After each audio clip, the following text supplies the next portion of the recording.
What happens when one of Hollywood's most respected actors walks into a late-night studio and finds himself ambushed by ego, not questions? What you're about to witness isn't just uncomfortable, it's unforgettable. Before we dive in, subscribe and drop your thoughts in the comments, because this is the kind of story that shakes the foundation of what you thought late night TV was all about. The lights inside the studio blazed hotter than usual that Tuesday night. Michael B. Jordan took his seat across from Kimmel.com and collected his presence steady as ever. The crowd buzzed with anticipation, expecting movie promo, a few laughs, maybe a story or two from set. What they got instead, a showdown no one saw coming. Jimmy leaned in with his trademark grin, but something about it felt off tonight. Less charm, more calculation. "So, Michael," he began, eyes glinting, "there's been a lot of noise on social media lately. Some pretty wild stuff about your personal life. Care to clear the air?" Michael's smile didn't waver, but something shifted behind his eyes, controlled, focused. "Jimmy, I'm here to talk about the film. That's what we agreed on." Jimmy chuckled, but it was hollow, humorless. "Come on," he said, "the audience wants the truth. You're in my chair, on my stage. The least you can do is be honest with the people who buy your tickets." The crowd stirred, the energy dipped. Laughter gave way to tension. Michael's jaw tightened. "With all due respect," he said slowly, "there's a difference between honesty and feeding gossip. I've always been real about my work, my craft, what I stand for. That's what I came here to share." Kimmel leaned forward. His voice dipped into condescension. "See, that's where you're wrong. When you're in that chair, everything's fair game. Your politics, your relationships, your past. You don't get to come on my show and control the narrative." The crowd went silent. This wasn't banter anymore. This was personal, and Michael felt it. Years of red carpets, press junkets, and media training kept him steady. But something in Kimmel's voice, "That's how this works," crossed a line. Michael's tone dropped, measured, clear. "Actually, Jimmy, that's how you think it works." "There's a difference," Jimmy scoffed. "Oh, is there? Please enlighten me. I've been doing this longer than you've been famous. I think I know how this game plays out." The room froze. The audience didn't breathe. This wasn't entertainment anymore. It was escalation. Michael took a breath, calm but charged. "I've done interviews with everyone from Oprah to Howard Stern. And you know what they all had in common? Pause. They understood the line between entertainment and exploitation. They treated me like a human being, first a celebrity, second." Jimmy laughed, but there was no joy in it now. That's rich. Coming from a guy who's made millions playing the same tough guy in every movie for 5 years straight. You want to talk about exploitation? How about phoning in the same performance over and over and calling it art? Gasps shot through the audience. A line had been crossed, and everyone felt it. Michael's publicist sat frozen in the front row, eyes wide. But Michael, he didn't move. His expression went still, the kind of still that comes right before the fire. His voice dropped, quiet, razor sharp. "Excuse me, Beat, did you just question my integrity as an actor?" Jimmy leaned back, arms crossed. "I'm questioning a lot of things." "Michael, let's not kid ourselves," Jimmy said, his tone turning from playful to pointed. "Your acting, your authenticity, your carefully curated image, come on. You're not some noble artist. You're just another Hollywood pretty boy who lucked into a couple decent roles." The words hit like a slap across the face. The studio went still. Michael's hands, once relaxed on the armrests, slowly curled into fists. The camera operators knew the temperature had shifted. They tightened their zoom, capturing every flicker in Michael's eyes. "He didn't blink, Jimmy," he said, voice low but unshakable. "I need you to think very carefully about what you say next, because right now, you're not just disrespecting me, you're disrespecting every actor who's bled for this craft. Every kid who worked 2 jobs just to get to 1 audition. Every artist who's still grinding to be seen." Jimmy waved it off, grinning like it was still a game. "Spare me the soapbox. You think a few awards and a symmetrical jawline make you untouchable. This is late night Michael. If you can't take the heat, maybe you should stick to wearing capes and punching CGI villains." That was the break. That was when the air changed. Michael sat forward, no longer polished, no longer guarded, just real. His voice dropped to a whisper that cut like a blade. Let me explain something to you, Jimmy. I didn't luck into anything. Every role I've had, every dollar I've earned through blood, sweat, and discipline that would break most people. I've worked with Legends directors who've forgotten more about storytelling than you'll ever learn about hosting. Jimmy scoffed, but the tremor in his voice betrayed him. You trying to intimidate me? This is my house, my show, my rules. Michael's laugh was cold, humorless. Your house, Jimmy? You're not even the funniest person in your building. Gasps rippled through the audience. A few mouths hung open. You built your whole brand on mocking people who've done more than you ever will. You don't challenge power, you avoid it. You don't speak truth to anything. You just punch down and pray for ratings. Jimmy tried to fire back, but his voice cracked as he reached for his mug, his hands visibly shaking. You know what, Michael? He said, trying to reclaim the moment. I think you've been reading too many of your own press releases.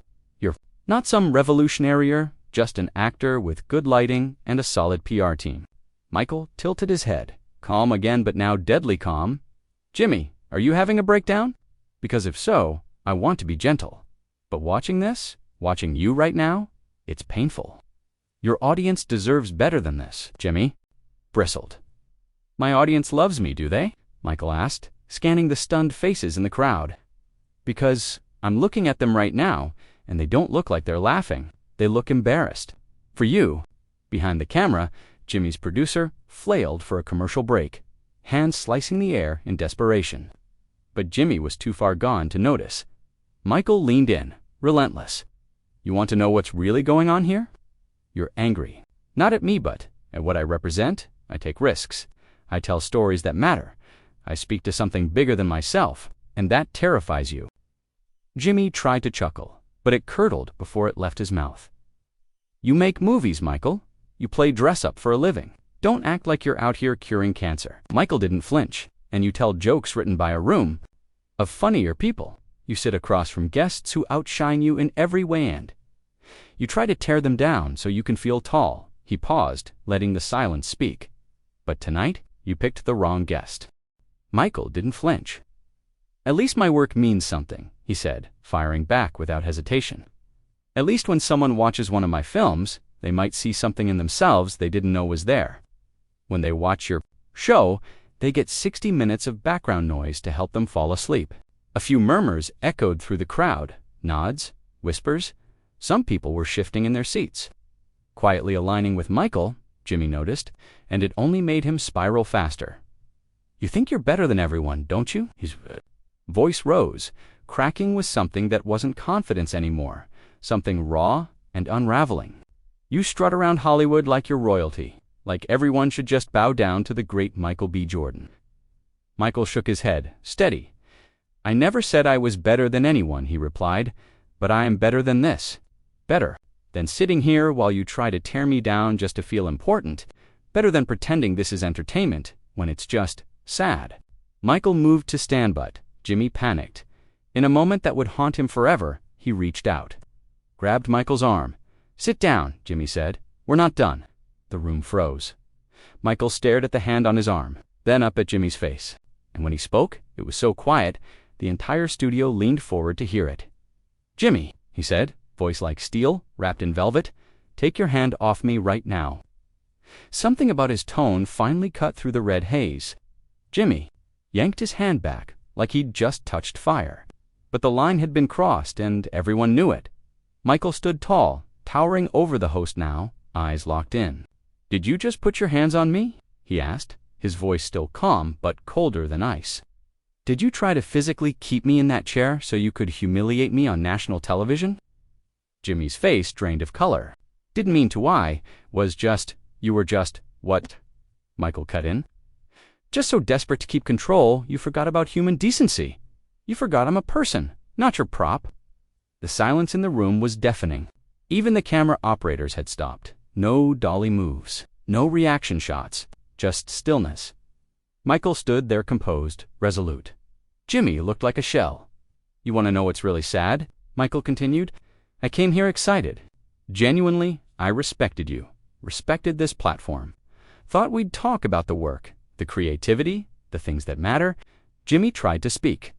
Michael held up a hand, No, you've had your turn. Now it's mine.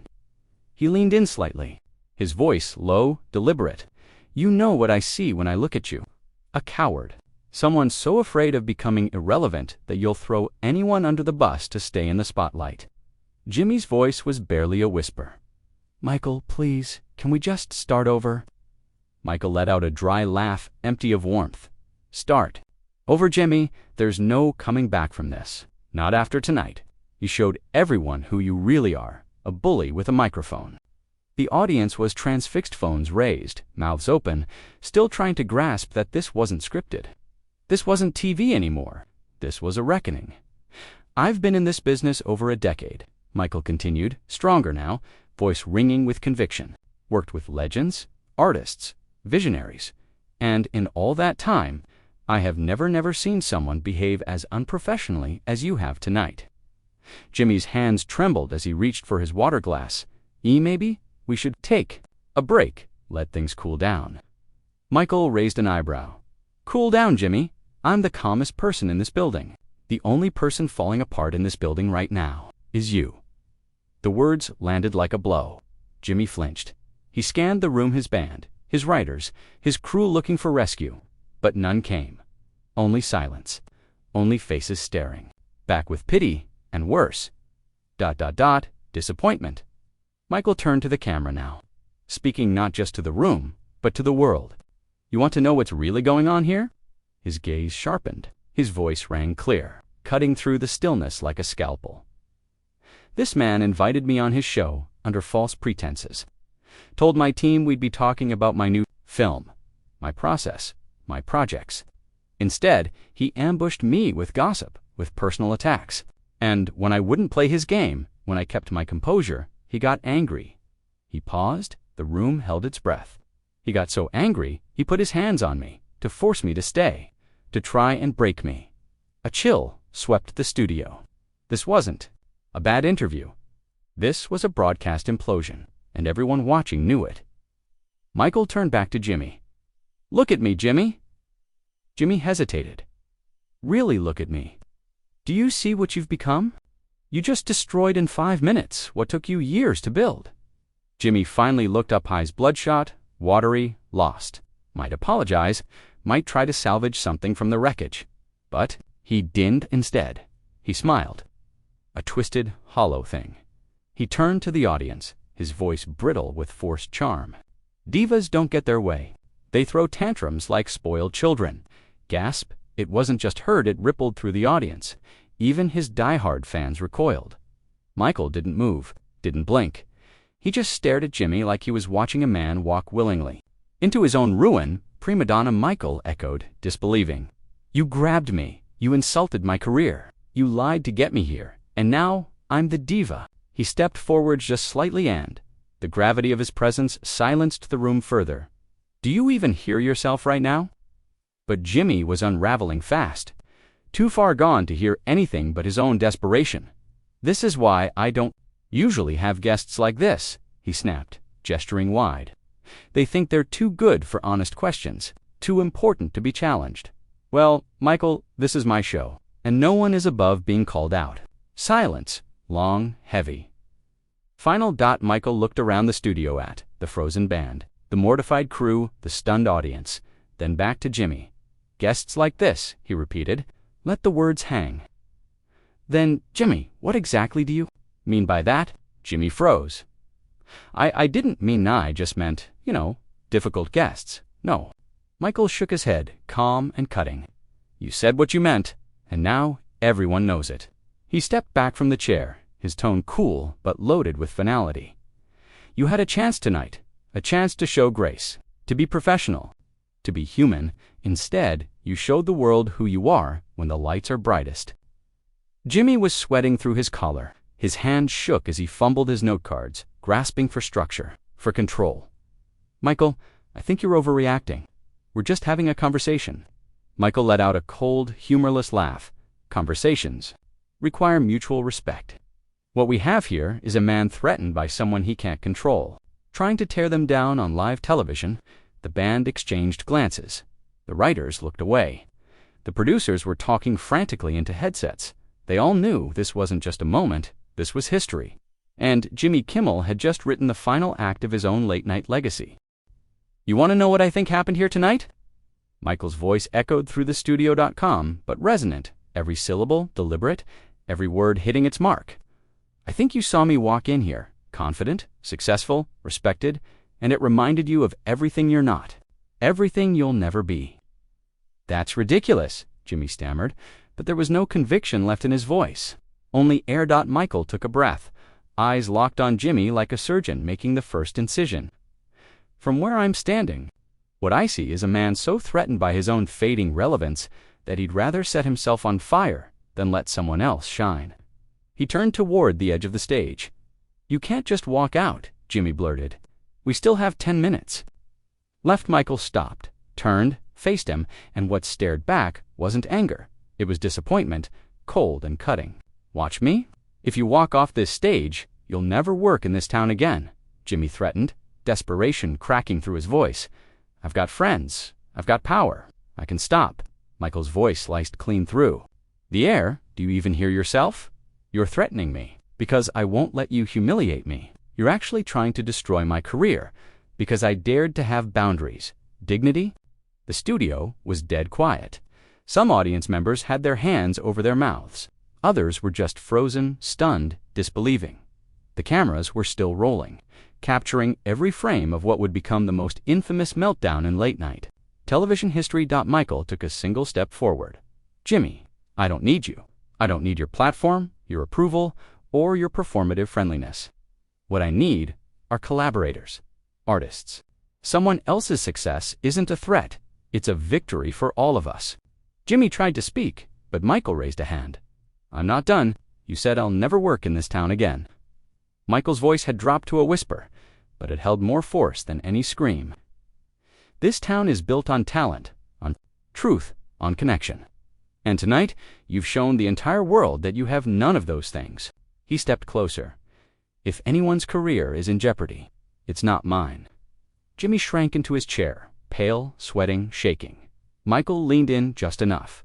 "You want to know the difference between us? When people remember this night, they'll remember a man who stayed composed under fire, and a man who self-destructed on live TV." Jimmy's mouth opened, but no words came out. Just silence, panic, regret. "You wanted to ask about my personal life?" Michael's eyes flashed. "Here's something personal. I was raised to treat people with respect, to lift others up, to speak with purpose, not pettiness, to be a man with or without a spotlight." His voice caught for just a second. "If I stayed here any longer, my mother would be ashamed of me, and I won't dishonor her, not for this circus." He straightened his jacket, took a slow, purposeful breath. Then he turned to the camera. "To everyone watching at home, my fans, my peers, anyone who's ever believed in me, thank you. What you've seen tonight isn't entertainment. It's a warning about what happens when insecurity is handed a microphone." He turned to Jimmy one last time. The man who once ran this room now looked like a boy lost in his own mess. "Jimmy," he said gently, "I hope you get help. I really do. Because what we saw tonight, this isn't who you have to be. But you'll have to figure that out. Without me." Michael walked to the edge of the stage, paused, turned back. "You know what's really sad?" His voice was soft, final. "I used to respect you. I used to laugh at your jokes. I thought you were the kind of host who understood the power of this seat, a beat. But tonight, you showed me that the man I thought I was watching never actually existed." And with that, Michael B. Jordan stepped down, walked through the stunned studio, and vanished behind the curtain. He left behind more than just a stage. He left behind a message, a moment, a memory that would echo through Hollywood for years to come. Jimmy sat alone beneath the searing lights, hands trembling, lips parted in stunned silence. The cameras kept rolling. The audience began to murmur, then whisper, then speak openly. And finally, Jimmy looked up, broken, exposed, defeated. "We'll be right back," he whispered into his mic. But everyone watching knew there was no coming back. The credits never rolled that night. The show cut awkwardly to black. And somewhere in Hollywood, Michael B. Jordan drove home his integrity intact, his name elevated, his conscience clean. Because that night one of Hollywood's biggest stars reminded the world what strength really looks like, and one talk show host learned the hard way. Some lines once crossed can never be uncrossed.